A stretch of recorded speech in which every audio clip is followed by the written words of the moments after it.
La Seconde Guerre mondiale, le conflit le plus meurtrier de l'histoire de l'humanité. Plus de 70 millions de vies perdues. Mais parmi les survivants des champs de bataille, des millions ont connu une autre forme de guerre. Une guerre non plus menée avec des balles et des bombes, mais avec la faim, le froid et l'érosion progressive de la dignité humaine. Entre 1939 et 1945, plus de 140 000 prisonniers de guerre alliés furent détenus dans des camps allemands. Plus de 27 000 Américains furent capturés et emprisonnés. Dans le Pacifique, des dizaines de milliers d'autres tombèrent aux mains des Japonais. Et à travers l'Europe de l'Est, des millions de prisonniers de guerre soviétiques périrent. Voici leur histoire.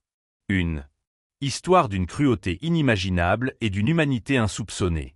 Celle d'hommes qui refusèrent de se laisser briser, même lorsqu'on leur prit tout.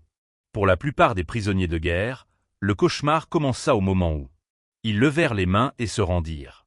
La Convention de Genève de 1929 établit des règles claires pour le traitement des prisonniers de guerre, une alimentation adéquate, un abri, des soins médicaux et une protection contre la violence. Mais dans le chaos de la guerre totale, ces règles étaient plus souvent bafouées que respectées. En Europe, les soldats alliés capturés étaient généralement interrogés avant d'être envoyés dans des camps permanents. Les Allemands géraient différents types d'installations, des camps de concentration pour les hommes du rang, des camps de prisonniers pour les officiers. Les conditions de vie variaient considérablement, mais une chose restait constante, le choc de la transition de soldats à prisonniers. Je me souviens de ma première nuit au camp. Nous étions entassés dans des baraquements en bois, peut-être 200 hommes là où il aurait dû y en avoir 50. L'odeur était insoutenable. Des corps non lavés, les latrines. Je me suis dit, comment vais-je survivre ne serait-ce qu'une semaine? Savais pas que j'y resterais 3 ans. Les camps de prisonniers allemands, bien que cruels, respectaient généralement le droit international. Du moins pour les prisonniers des alliés occidentaux. On ne pouvait pas en dire autant des camps de prisonniers soviétiques. Sur près de 5,7 millions de soldats soviétiques capturés par les Allemands, plus de 3,3 millions sont morts en captivité, soit un taux de mortalité de près de 60%. L'idéologie nazie considérait les peuples slaves comme des sous-hommes. Les prisonniers soviétiques étaient délibérément affamés, soumis au travail forcé jusqu'à la mort ou exécutés. Ils étaient privés des protections élémentaires accordées aux autres prisonniers. Dans le Pacifique, la situation était tout aussi dramatique, mais pour des raisons différentes. La culture militaire japonaise considérait la reddition comme le déshonneur suprême. Le code Bushido prônait la mort plutôt que la capture. Les soldats japonais s'attendaient à mourir plutôt qu'à se rendre et exigeaient la même chose de leurs ennemis. Lorsque des soldats alliés se rendaient, leurs geôliers les considéraient souvent avec mépris. Il en résulta une brutalité systématique. Sur environ 140 000 prisonniers de guerre alliés détenus par le Japon, 27% moururent en captivité, un taux de mortalité 10 fois supérieur à celui des camps allemands. L'horreur commença immédiatement. Après la chute de Bataan, aux Philippines, en avril 1942. Plus de 75 000 prisonniers américains et philippins furent contraints à une marche forcée de 100 km. Des milliers périrent en chemin, abattus, tués à la baïonnette, ou laissés pour morts d'épuisement et de maladie. Pour ceux qui survivaient au choc initial de la capture, la véritable épreuve commençait, la lutte quotidienne et acharnée pour la survie. Dans les camps d'Europe et d'Asie, les prisonniers développèrent des routines, des systèmes et de petits actes de résistance qui leur permettaient de garder leur humanité. La nourriture était leur principale obsession. Dans les camps allemands, les colis de la Croix-Rouge étaient une bouée de sauvetage. Ces paquets, envoyés de pays neutres, contenaient de la viande en conserve, du chocolat, des cigarettes et d'autres provisions. Les prisonniers les accumulaient, les échangeaient et en rêvaient. On recevait peut-être un colis de la Croix-Rouge par semaine, si on avait de la chance. On gardait la barre de chocolat pendant des jours, en grignotant de petits morceaux pour la faire durer. Certains ne pouvaient pas attendre. Ils mangeaient tout d'un coup et n'avaient plus rien. C'est là qu'on voyait qui avait la discipline nécessaire pour survivre à long terme. Pour combattre l'ennui et le désespoir. Les prisonniers créèrent de véritables sociétés à l'intérieur des barbelés. Ils formèrent des orchestres, des troupes de théâtre et des cours. Dans Stalidlov III, les surveillants enseignaient tout, des langues étrangères à l'ingénierie. Certains prisonniers obtinrent même des diplômes universitaires par correspondance. Et ils planifiaient des évasions. La plus célèbre fut la grande évasion de Stalad L3.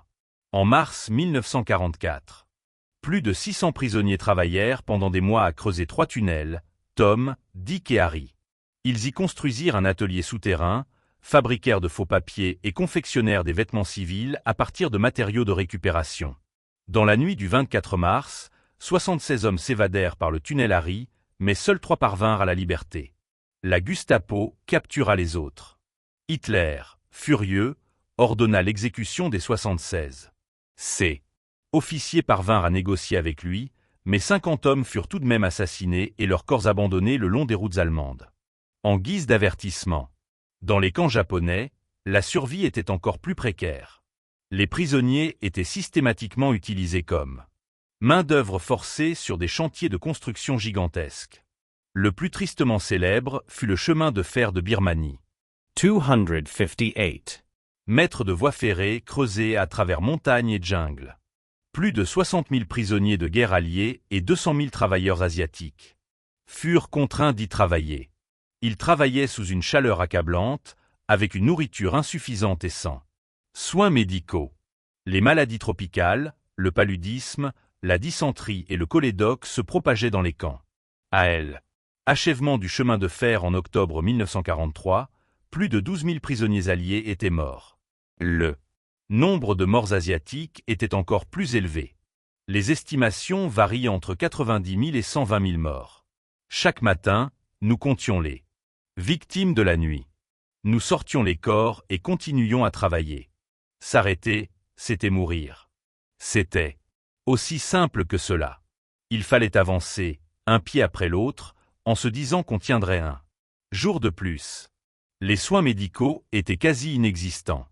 Les médecins de la PS pratiquaient des amputations sans anesthésie, soignaient les gangrènes avec des asticots et assistaient, impuissants, à la mort d'hommes atteints de maladies évitables.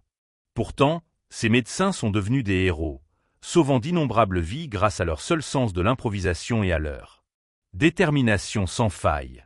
Au fil de la guerre, les conditions se sont dégradées. En 1944, l'Allemagne s'effondrait. Les lignes de ravitaillement étaient rompues. Même les citoyens allemands mouraient de faim. Pour les PS, les rations furent réduites à un niveau de famine. Durant l'hiver 1945, alors que les forces soviétiques avançaient depuis l'Est, les Allemands forcèrent des milliers de PS à des marches de la mort vers l'Ouest. Des hommes déjà affaiblis par des années de captivité furent contraints de parcourir des centaines de kilomètres par des températures glaciales, presque sans nourriture. Nous marchions dans la neige jusqu'au genou. Certains s'effondraient et ne se relevaient plus. Les gardes abattaient quiconque ne pouvait plus suivre. La nuit, nous dormions dans des granges ou à la belle étoile. Je ne sais pas comment nous avons pu survivre. Pourtant, même dans ces moments les plus sombres, les prisonniers trouvaient des raisons d'espérer. Ils partageaient leurs derniers Morsaux de pain. Ils portaient leurs camarades blessés. Ils racontaient des blagues et chantaient. Ils refusaient de laisser leurs geôliers les déshumaniser. C'est peut-être dans les universités que cette résilience fut la plus manifeste. Des prisonniers, dans les camps à travers l'Europe, créèrent des universités. Des officiers instruits dispensèrent des milliers de cours. Des hommes qui avaient quitté l'école à 14 ans apprenaient le calcul différentiel et intégral. Des agriculteurs étudiaient la philosophie. C'était un acte de résistance, une affirmation que l'esprit pouvait rester libre même lorsque le corps était emprisonné. Et puis, enfin, la libération pour les prisonniers en Europe. Ce fut au printemps 1945. Les forces soviétiques, américaines et britanniques envahirent les camps. Des soldats endurcis par les combats. Qu'ont-ils trouvé? Des squelettes. C'est le seul mot pour les décrire. Des squelettes ambulants. Mais quand ils nous ont vus, ils ont applaudi. Ils ont pleuré. Ils n'arrivaient pas à y croire. Certains étaient prisonniers depuis 5 ans. Dans le Pacifique, La libération fut soudaine et spectaculaire. Les 6 et 9 août 1945, des bombes atomiques s'abattirent sur Hiroshima et Nagasaki. Le Japon capitula le 15 août. Pour les prisonniers de guerre dans les camps japonais, la nouvelle semblait impossible jusqu'à ce que les avions alliés commencent à larguer des vivres. Des parachutes rouges, blancs et bleus emplissaient le ciel.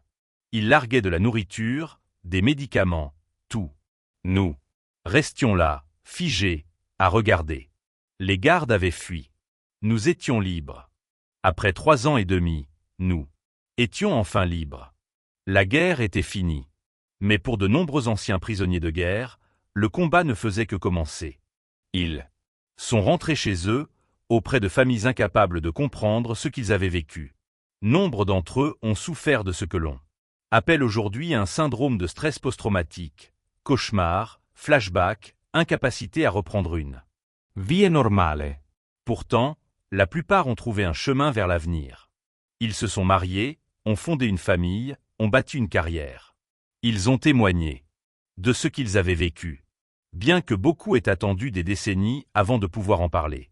Aujourd'hui, peu de soldats américains de la Seconde Guerre mondiale sont encore en vie, mais leurs témoignages perdurent à travers des livres, des interviews et des musées du monde entier. Ils nous rappellent le pire comme le meilleur de l'humanité. Le pire, la capacité des êtres humains à une cruauté aussi systématique, la capacité des nations civilisées à renoncer à tous leurs principes, quand l'idéologie et la haine les consument, mais aussi le meilleur d'eux-mêmes. Que même au plus profond de la déchéance, l'esprit humain peut persévérer.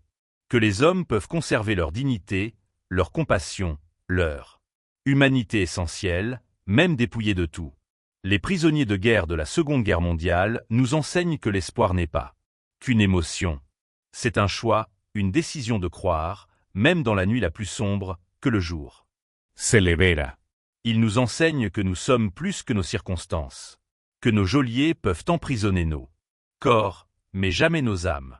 Ils ont été capturés. Ils ont subi des horreurs inimaginables. Mais ils ont survécu. Et en survivant, ils ont prouvé que l'espoir, si fragile soit-il, est plus fort que n'importe quel mur de prison. À la mémoire de tous les prisonniers de guerre qui ont enduré l'insupportable et n'ont jamais renoncé à leur humanité.